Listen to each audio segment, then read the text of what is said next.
This is Dr. Weislogel, and this is a discussion of Plato's Euthyphro and Euthyphro and Socrates' discussion of piety. So, first of all, the setting. Where does this dialogue of Plato's take place? It takes place on the porch of the King Archon's court. Now, note that this doesn't take place inside the court. Now, why can't a discussion of piety, or what for Plato and Euthyphro might come to the same thing in this case, a discussion of justice, or what's the right thing to do? How come a discussion like that can't take place inside the court? Well, all the questions about justice and piety are already answered inside the court.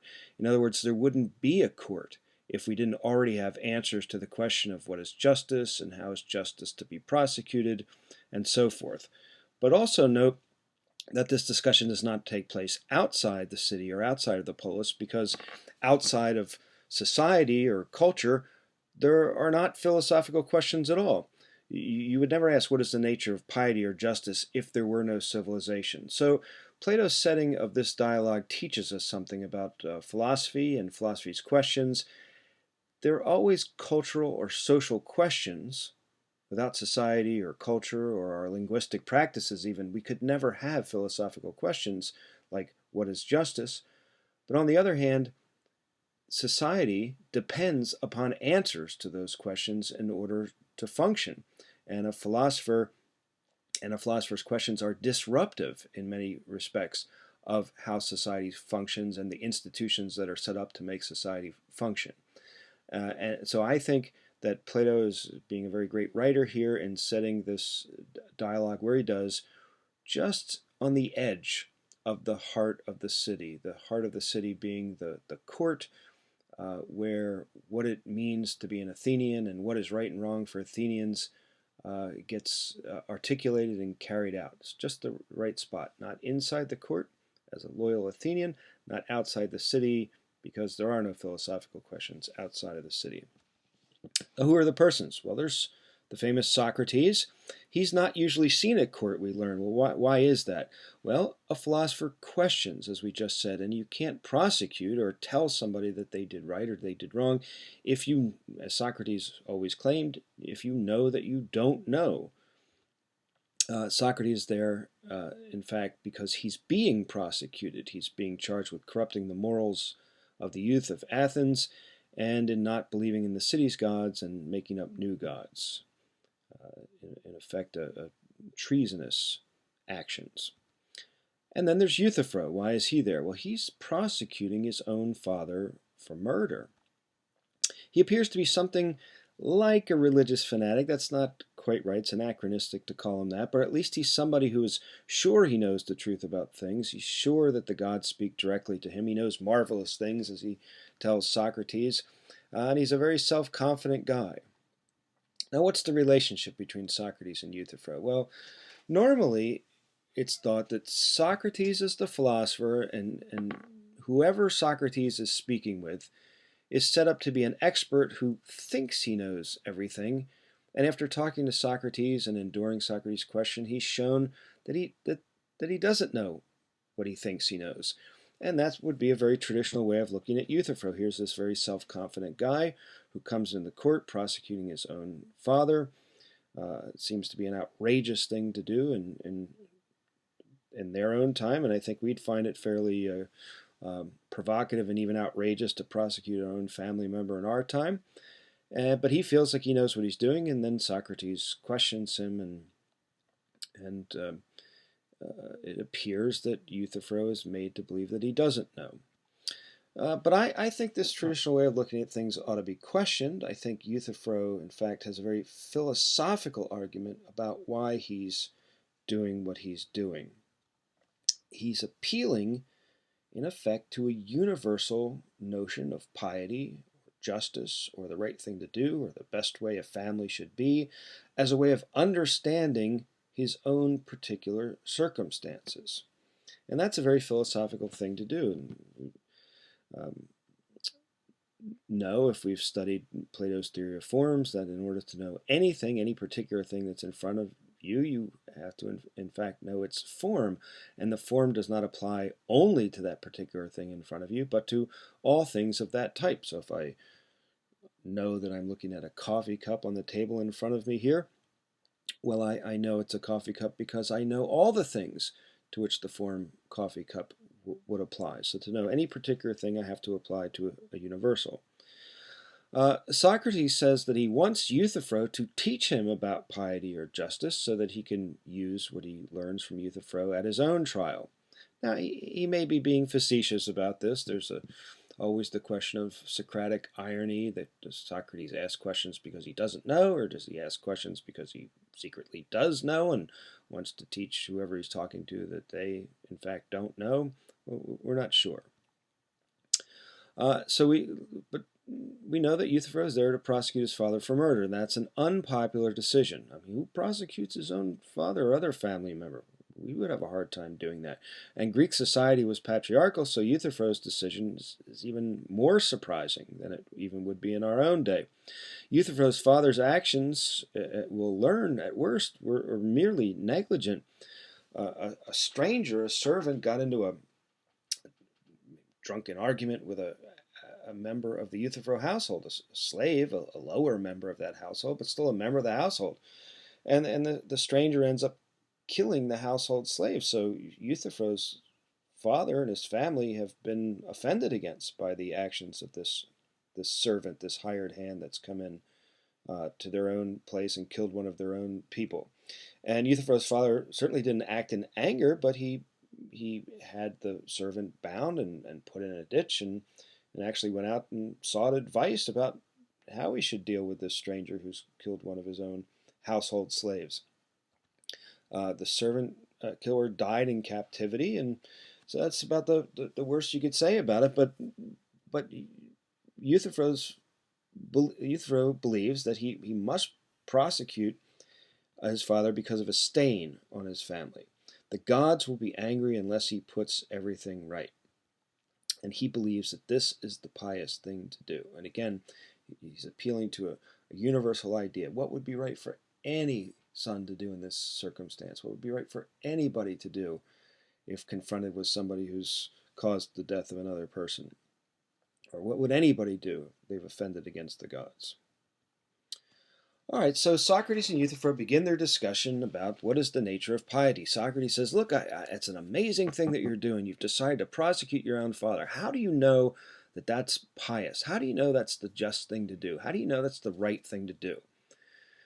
And what Socrates is asking for is a definition of piety. He wants to know, again, the universal, what is piety in general, or justice in general, or the rightness of an action in general, so that he's able to judge both Euthyphro's decision to prosecute his own father, and so Socrates says he's able to defend himself at his own trial by knowing exactly what the pious thing to do is, and he could decide whether he in fact has done anything impious.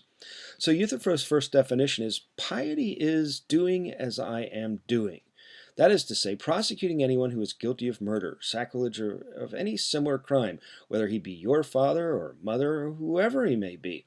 That makes no difference, and not to prosecute them is impiety. And please to consider, Socrates, what a notable proof I will give you of the truth of my words, a proof which I have already given to others, of the principle, I mean, that the impious, whoever he may be, ought not to go unpunished.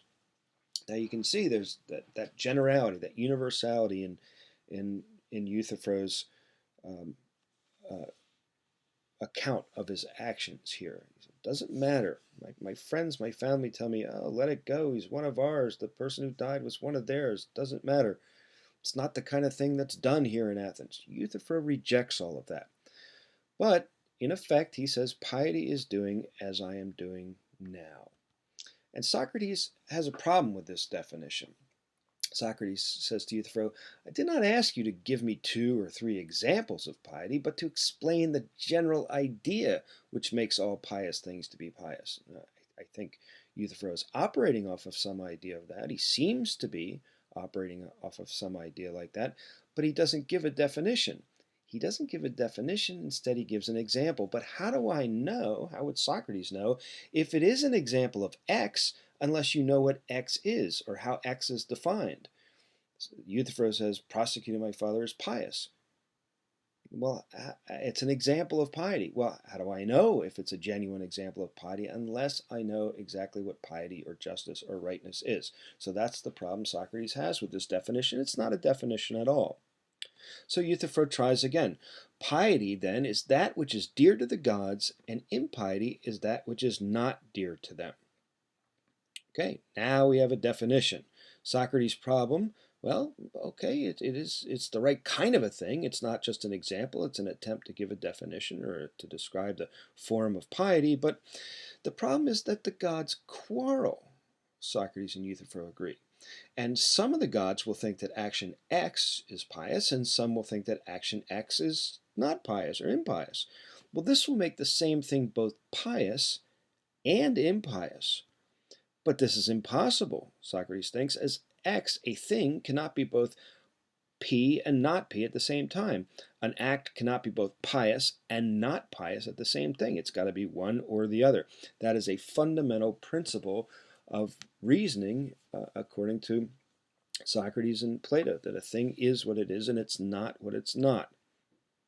And this kind of definition leaves a certain act open to being at the same time, because some gods like it and some gods don't, to being both pious and impious, and Socrates rejects that. He needs to know once and for all, is a certain act pious or not? So Euthyphro tries again, tries to avoid this problem. I should say that what all the gods love is pious and holy, and the opposite, which they all hate, impious. Right? Now that takes care of the situation in which the gods quarrel over whether a particular act is pious or impious. So he's avoiding one of Socrates' criticisms here. But how does this definition fare, that what all the gods love is pious? Well, of course, Socrates has a problem with that. He wonders, but why do all the gods love a certain act X? Do all the gods love X, certain act, because it's pious? That's the reason why they love it? And if so, then we still have no idea what piety is. We know that the gods love it, but what is it that they love in a particular act, X? What is X an example of, such that the gods are all going to love it? We still don't have a definition. We just have a statement that gods happen to love it because it's pious, but we don't know what piety is. Or, on the other hand, is a certain act X pious just because all the gods love it? In other words, the gods loving it make the action pious. It's the love of the gods that determine whether a certain act X is going to be pious or not. Well, if so, then perhaps one day all the gods will stop loving X, and so X will cease to be pious and then become impious. But that would mean the same thing is both pious and impious. At different times, sure, but it's the same act, and according to Socrates and Socratic and Platonic logic, and the logic of reason, a thing has to be what it is, and so something being both pious and impious is impossible. That definition is still not good. So Euthyphro sort of begins again. He gives another definition. He says, all right, Socrates, piety or holiness appears to me to be that part of justice which attends to the gods, as there is the other part of justice which attends to men. Now here for the first time, there's maybe a conflict with what I've been saying, that when we read Euthyphro's story about prosecuting his father and his worry whether what he's doing is pious or not, that you and I could think of it in just terms of justice or rightness. We live in a different kind of society. Their views on religion and ours are two totally different things. They're really not that much like each other. And the gods and the laws of the city were very much intertwined for the Greeks. So worrying whether something is pious is exactly the same thing as worrying whether something is just or right. Well, here in Euthyphro's definition, there seems to be a distinction, that justice is a larger category, and justice can be applied towards the gods and towards human beings, and piety is that part of justice which applies or attends to the gods.